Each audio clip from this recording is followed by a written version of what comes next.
Muchísimas gracias. Yo agradezco la oportunidad que me dan a la Comisión de la Verdad y también a PRODE por apoyarme en estos años.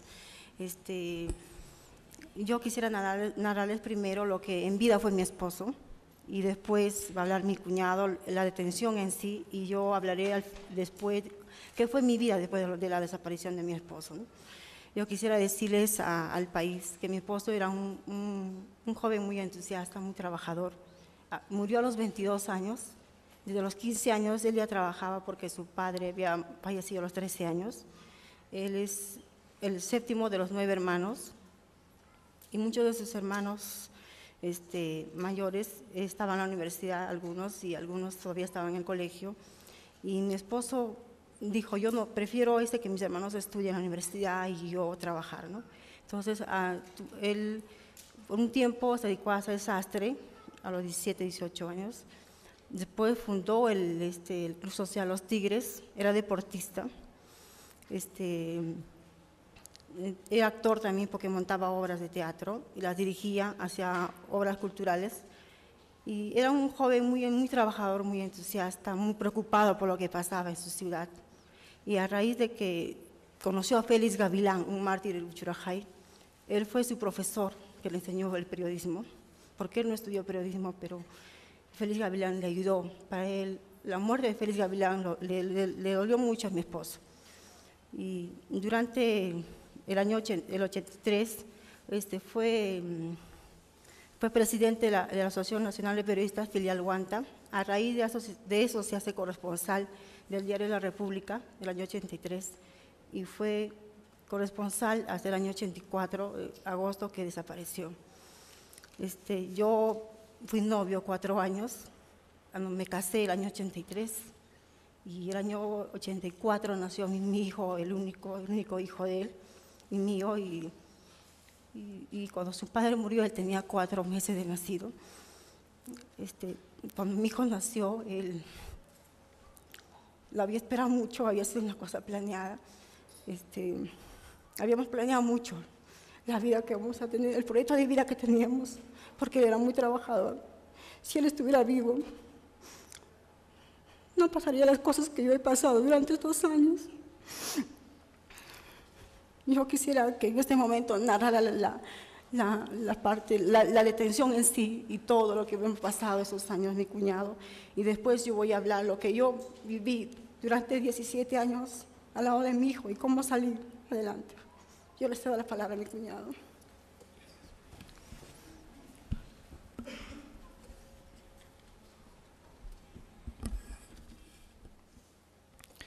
Señor presidente de la Comisión de la Verdad, señores miembros de la Comisión de la Verdad,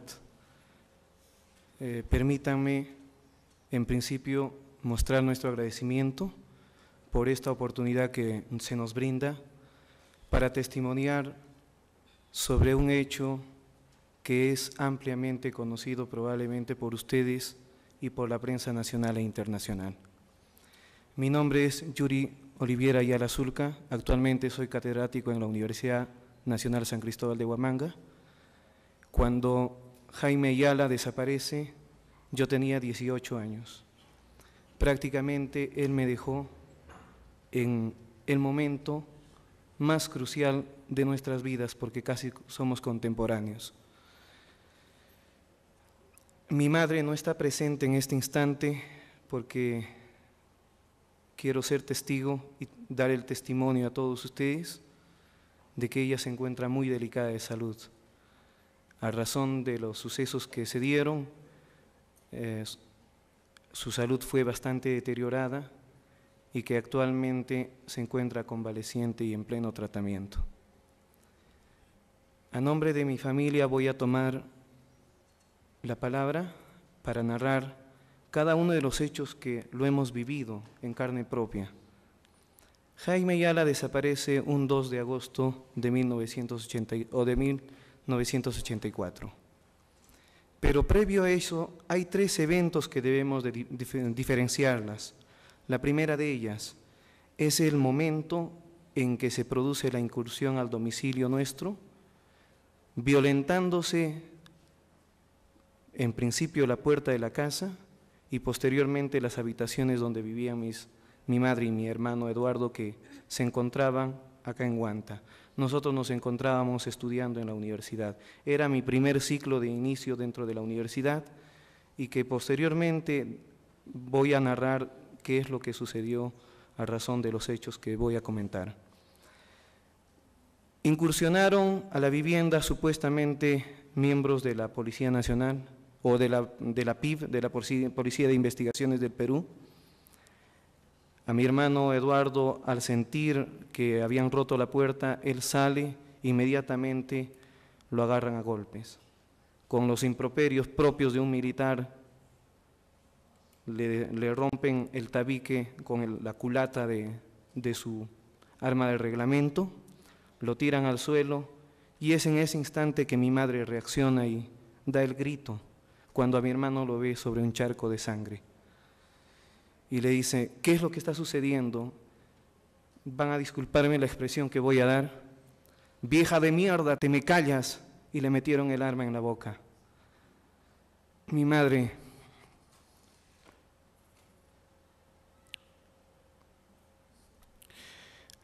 reaccionó ante esos hechos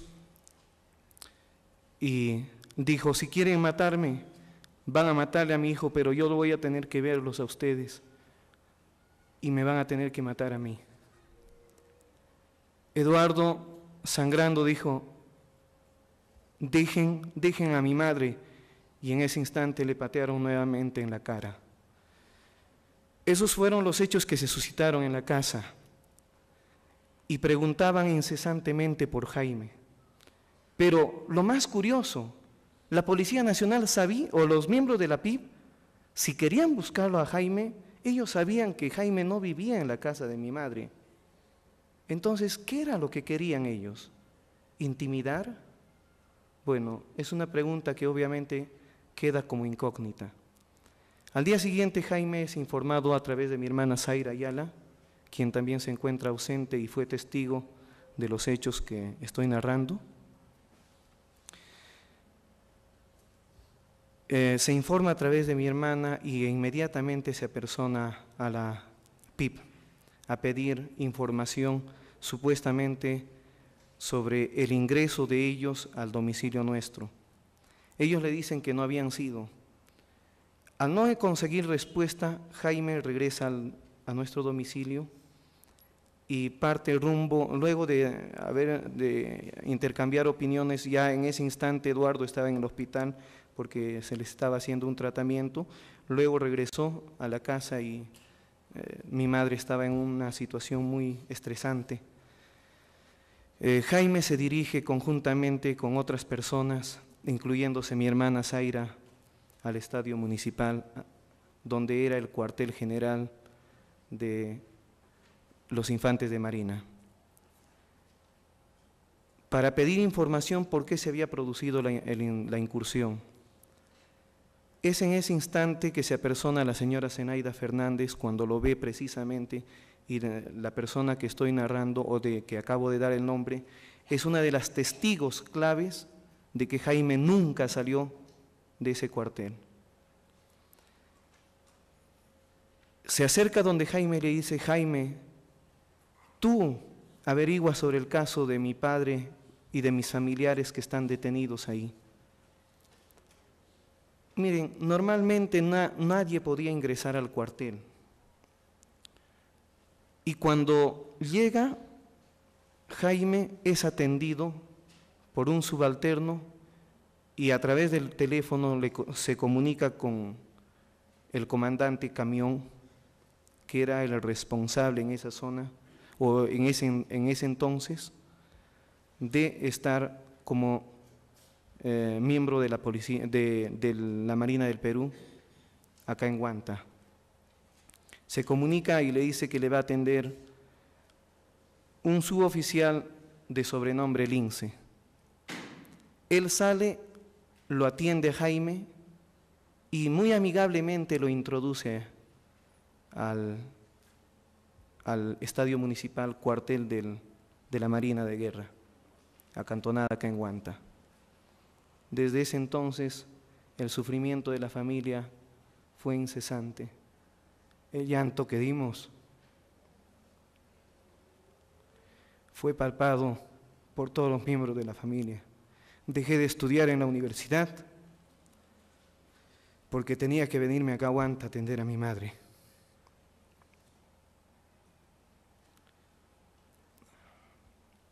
Ese es el segundo momento que voy a comenzar a narrar, la cruz que tuvimos que cargar y que la seguimos cargando hasta el momento. Se presentó una serie de documentos ante el comando político militar. En ese entonces Guamán Centeno era jefe del comando político militar en la zona de Ayacucho,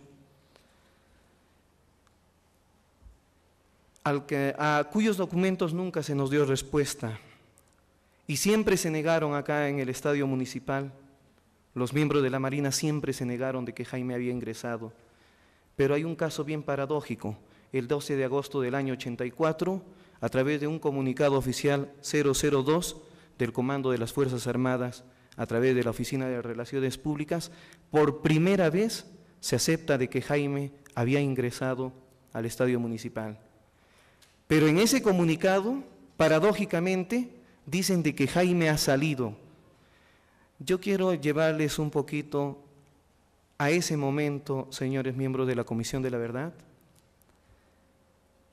Las personas podíamos transitar hasta las 5 de la tarde, porque a las 6 de la tarde comenzaba el estado de emergencia y nuestra zona era considerada en ese entonces como zona de emergencia.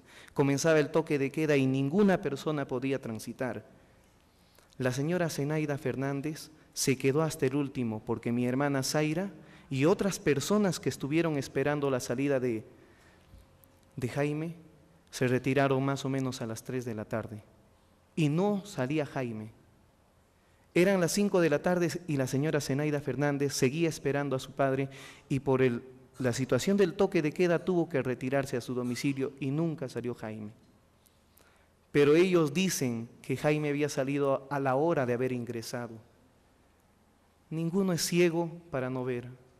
Ninguno es ciego más que aquel que no quiere ver. Pues ellos trataron de ocultar la verdad en todo momento.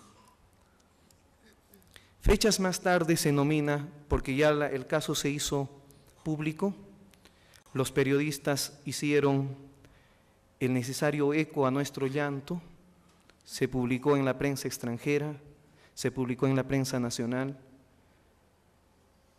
se hicieron marchas de protesta, el sindicato de periodistas de la República organizó muchas protestas, muchas marchas de protesta en Lima, presionando al gobierno de Fernando Belaúnde Terry para que esclareciera el caso.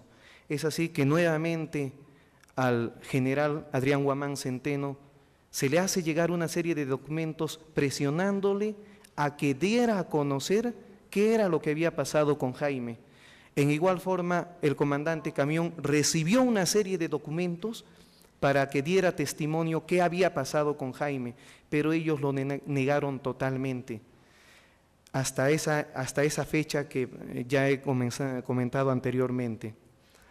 Es el 13 de agosto del año 84 cuando se decide formar una comisión ad hoc para el caso Ayala para que viera también conjuntamente el caso de Pucayacu. Es así que viene el doctor Álvaro Rey de Castro, conjuntamente con el secretario de ese entonces, Fernando Olivera,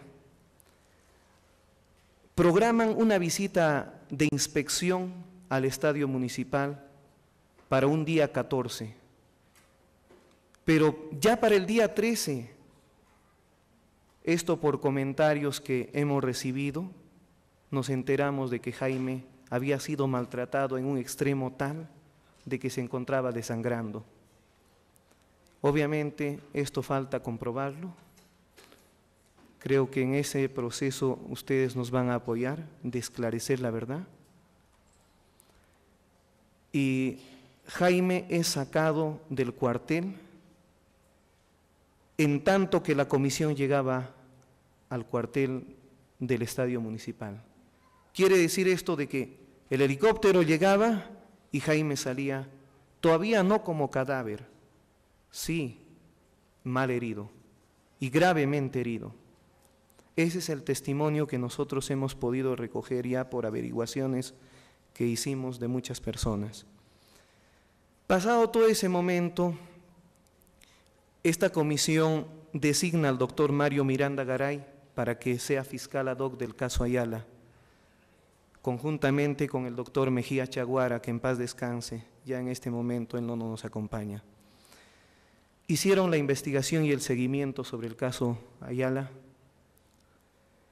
y transcurrido aproximadamente unos 10 o 15 días, recibieron una orden de alta dirección, en este caso, del presidente de la República, Fernando Belaúnde Terry, para que regresaran a Lima. Ahí comenzaron a dilatar los hechos. Nosotros comenzamos a hacer presión en Ayacucho, tuvimos muchas reuniones con delegaciones de periodistas que llegaban del extranjero, tuvimos reuniones con esta comisión ad hoc, vinimos a Huanta con esta comisión ad hoc, pero quiero dar testimonio, señores miembros de la Comisión de la Verdad, que en todo momento nosotros sufrimos la persecución. Recuerdo muy bien, y se me refresca en este instante la memoria, cuando en el entonces Hotel de Turistas se organizó una rueda de prensa, un oficial de la Marina que tenía la responsabilidad de la parte jurídica y legal de esa institución, nos amenazó de muerte a mi hermana Senia y a mí. Nos dijo, con palabras bastante soeces, quieren desaparecer y morir igual que su hermano, dejen las cosas como están. Esa, de lo que comento, es testigo el doctor Fernando Olivera, porque él fue testigo presencial y él nos ayudó a desenmascararlo de que se trataba de un oficial de la Marina y que tenía como función precisamente llevar a cabo la parte legal de esta institución. Nos amenazaron de muerte y no fue el único caso, quiero dar testimonio también de ello, porque siempre cuando nosotros estábamos en plena reunión o cuando estábamos transitando o si teníamos que desplazarnos a un lugar, siempre teníamos a nuestras espaldas a miembros de inteligencia. Se trataba de una suerte de presión psicológica, de presión sistemática para hacer que nosotros dejáramos el caso. Pero nosotros no lo vamos a dejar. Si queremos una verdadera reconciliación nacional, tiene que partir sobre la base de descubrir la verdad. Y no solamente la verdad, sino también sancionar a quienes son culpables. Años posteriores, ese es el tercer momento que ya vivimos, las cosas se fueron dilatando. El gobierno de Belaúnde, si bien en un momento mostró interés político, después ese interés político aparentemente lo diluyó, porque había una suerte, me parece, de matrimonio ya establecido entre su gobierno y la Marina. Y es así que ellos dejaron el caso Ayala. Y también aprovechaban porque era un momento de transición de gobierno a gobierno, porque llegábamos al periodo del 85 en que se produjo el ascenso al mando de nuestro país del doctor Alan García. Era un momento crítico e importante probablemente para ellos para despejarse y soltar del caso Ayala porque era una carga pesada. El año 86 la familia no desmayó. El año 86 recuerdo muy bien que el 24 de enero del 86 en la sala penal de Lima se dictamina de que el caso Ayala pase al fuero común. Y en ese mismo periodo se dictamina también de que el caso Pucayacu pase al fuero militar, como si fuesen crímenes de guerra, y cuando era un crimen que se había producido dentro de la sociedad civil. Pasado algunos días, el supuesto comandante Camión y el supuesto suboficial Lince se declaran su autosecuestro y en el otro caso su deserción de la Marina. Pero cosas paradójicas de la vida, pasan algún tiempo y presentan un recurso de amparo, supuestamente para pedir que el caso nuevamente sea revisado y pase al fuero militar. Si había sido secuestrado y había sido desaparecido, ¿qué pasaba? Y ese documento, ¿quién lo presentaba? O sea, fue toda una patraña y un artificio que ellos utilizaron para opacar el caso Ayala.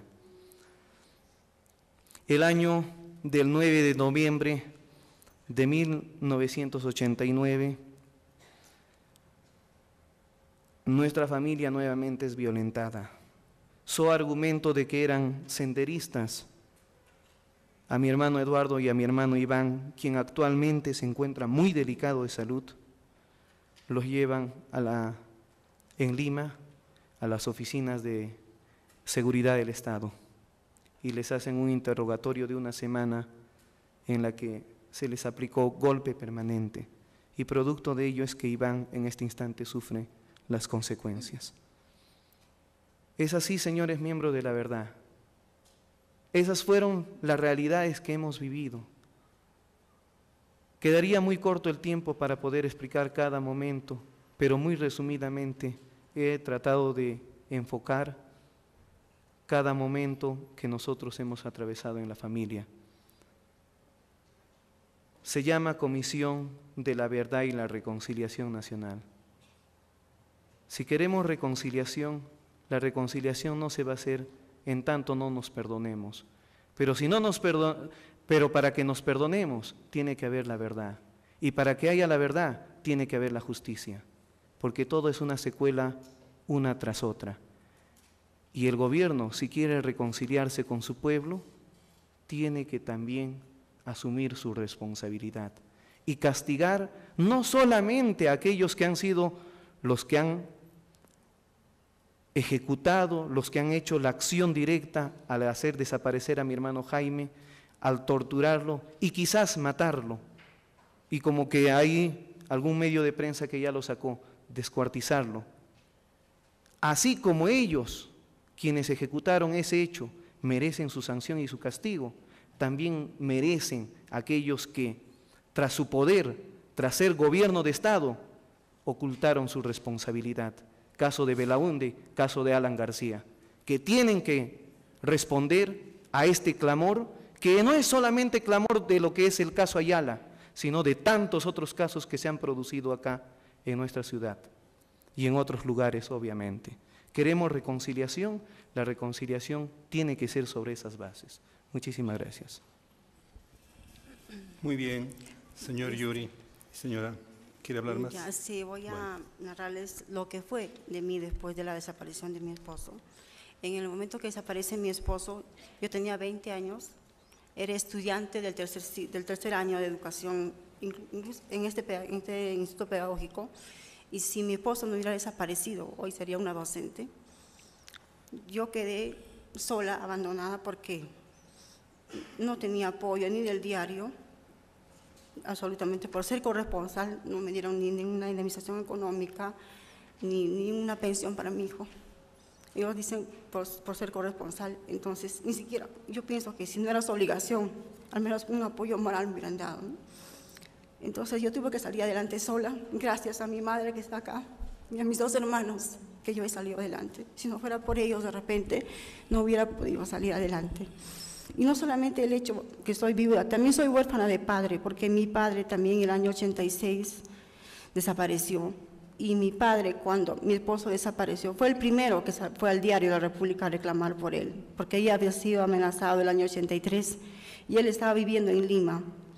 Entonces mi padre dijo, quiero que investiguen la muerte de mi yerno, y fue al diario, y hay fotos donde el diario de la República donde aparece mi esposo, mi padre reclamando por mi esposo, y él regresa después de más de 2 años a Huanta, y a los 3 meses que regresó acá a Huanta también desapareció mi padre. Entonces ya no tenía el apoyo de mi padre y tampoco tenía esposo. Entonces tuve que dejar de estudiar y tuve que dedicarme a trabajar en lo que yo pudiera hacer, lo que sea, porque hasta vendedora ambulante fui muchos años. Y no me avergüenzo de lo que tuve que trabajar, pero gracias a Dios que ahora mi hijo tiene 18 años. Yo soy un estudiante de periodismo en la Escuela Bausati Mesa. Y lo único que yo espero que dentro de 5 años mi hijo sea un profesional y me apoyen. por los tantos años que yo luchaba por él, porque todos los días de mi vida yo recuerdo a mi esposo, porque todos los días de mi vida yo tengo que juntar dinero para darle a mi hijo para sus estudios, tengo que juntar dinero para comprarle su ropa, su alimentación. Entonces, mientras yo no encuentro justicia, no encuentro la verdad que pasó con mi esposo, no encuentro la reparación económica que el gobierno me debe dar, porque yo sufrí 18 años trabajando por mí, para mi hijo y para mí. Yo pienso que no va a haber reconciliación.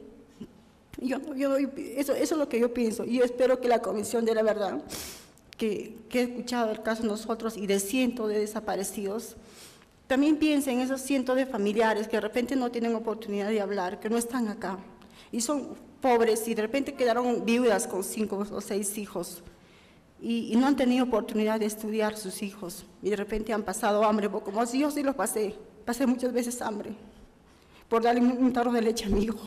No me avergüenzo de eso. Yo quiero que por esas víctimas, por esos familiares que han quedado, niños que no estudian y de repente hoy día están convertidos en pandilleros, pero son secuelas de lo que pasó en los años del 80. Son hijos de muchos desaparecidos que ahora en San Juan de Lurigancho viven muchos jóvenes y a veces son pandilleros, porque el gobierno jamás se preocupó por apoyarnos. Y entonces muchos no han podido estudiar, han sido abandonados. Entonces, esa es la secuela de todo eso. Y si el gobierno no nos apoya ahora, que ahora necesitamos del apoyo de ellos. Yo, por ejemplo, todos los días tengo que luchar, como le digo, por mi hijo. Y espero que ahora la gente, la sociedad que nos está viendo y nos está escuchando, que se pongan a pensar por esos jóvenes que viven en el campo, que no han podido estudiar, y que los apoyen. Eso es lo que yo pido. Mientras no haya justicia y verdad, para mí no hay reconciliación. Y también que haya reparación del Estado. Eso es lo que yo pido. Gracias.